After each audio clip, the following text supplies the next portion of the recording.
What's going on? Rob here at Trev2323.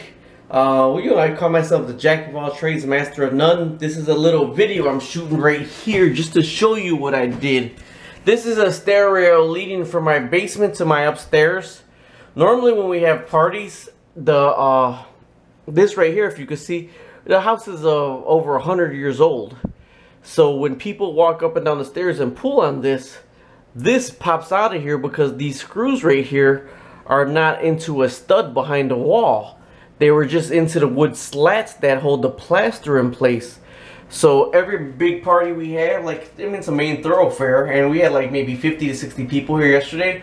So normally what happens is when people go up and down this, they pull this right out the wall, and then this just hangs and dangles. Well, at the last minute, I forgot all about it. I was having everybody come by again, so I was like, oh man, I gotta get this thing, because I want nobody to finish pulling it all out. All the way down the rest of the way, I built the wall down there, so I actually have it into studs down there.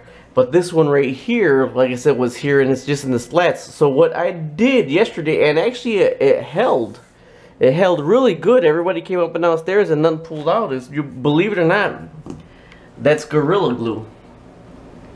Gorilla Glue.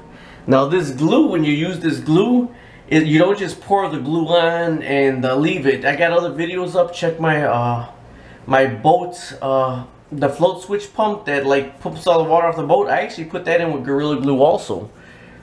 And what you have to do with Gorilla Glue is you have to wet everything behind it. Now if you can see right here, this is toilet paper in here, not toilet paper, paper towel in there, and this is what happens to Gorilla Glue when you wet it.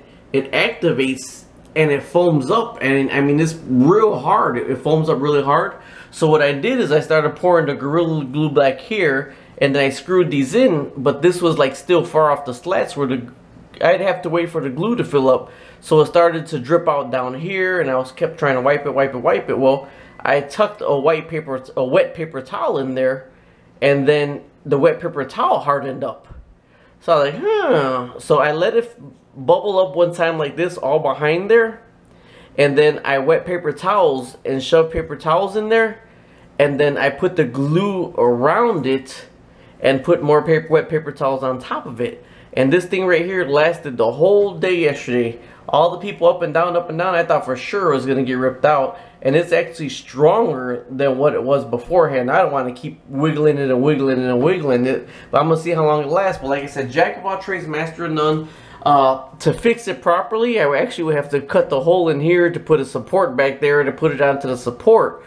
And at the last minute, everybody's coming by, and I forgot that it was hanging like that. So this is what I did to fix it. I Gorilla Glued it. It took about 2 hours because you have to let it bubble up like that. So I wet it, I Gorilla Glued back there, let it expand back there, put some wet paper towels in there because you need water to activate this. With the wet paper towels in the back, after the second time around, I put some more Gorilla Glue on it, and then stuffed it with more wet paper towels, and I mean, it is pretty solid in there. Alright, either way, I know this is going to get thumbs down because people are going to say it's ghetto as hell, but if it's what you have to work with at the time, and Jack of all trades, master of none, and it held up, it did the job. Alright, thank you, bye-bye.